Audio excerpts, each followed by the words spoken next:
One area where I don't predict much significant change is around student research submissions to the IRB at my institution and likely many other institutions. With Nyssa from UNLV, talking about IRB issues in our current state of affairs. Hi there, Edye Edens, KLF. Thanks for joining us for another deep dive.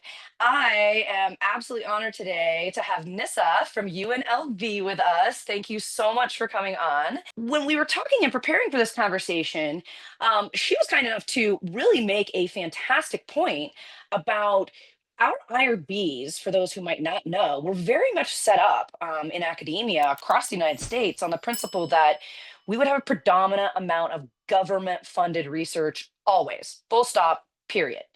At this point in time, this is one of the largest changes to that model that we've seen. What does that mean for the IRB in terms of operations, process, volume, et cetera? So please tell us what you're seeing out there on the front lines. It's a pleasure to be here. Yeah, I think this is a really interesting moment for us to be in terms of not just the priorities shifting for funding, but also the volume. And that is no doubt, I'm sure everyone is already thinking about what is that impact going to be on IRBs. What is worth mentioning is that our faculty are really resilient. They're very passionate about their research agendas. And so I don't think research is necessarily going to stop. Right. But I do think that it might look a little bit different. So one thing that we're experiencing at our institution is we're noticing a slight dip in volume, but also an increase in turnaround time when we haven't really shifted much about our staffing or processes or anything like that. And so I've been reflecting on what might be causing that. And of course, we just have kind of one data point right now, so I don't have a trend, but I like to speculate and see and predict. And I'm wondering if that might, one of the causes of that data point might be the shifting landscape around funding. For example, I expect we may see less funded research on the whole, potentially coming from faculty. And what does that mean for the nature of their research? Without funding, it's difficult to get complex. It's difficult to get multiple sites. It's difficult to get multiple cohorts and have extensive procedures. So are we going to be seeing less complex research coming in, more pilot studies, more, basic groundwork? And is that going to impact our turnaround times because it takes less time to review things that are less complex? So that's one theory I have about what I might be seeing at my institution. Enjoying our content? We'd love to hear more.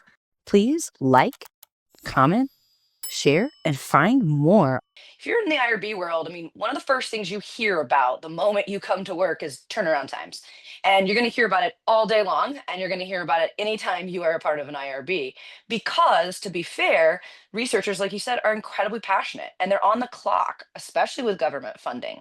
And so if your IRB is particularly taxed, underwater for any number of reasons, which often happens, you run into a situation where you've got literally faculty calling you or showing up at your office, going like, "Hey, it's taking too long. Like, do what you need to do, but do it faster."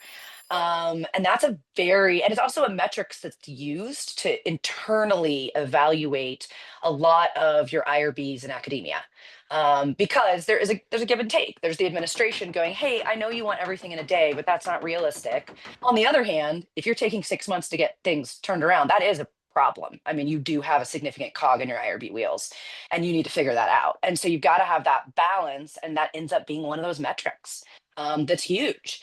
And I think it's interesting to hear you predict that too, right? Like it's one data point, but knowing we haven't changed anything else, what could it be? What was your other prediction? Yeah, so I think in addition to thinking about how things might change, I think it's interesting to consider how they might not change.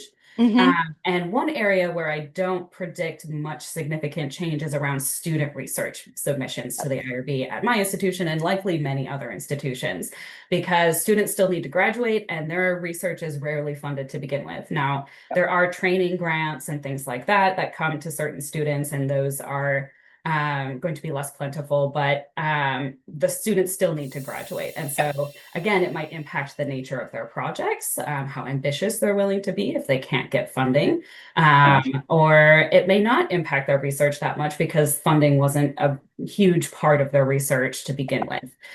So I expect to still see a surge during the semester starts, especially spring semester when people are scrambling to get things done.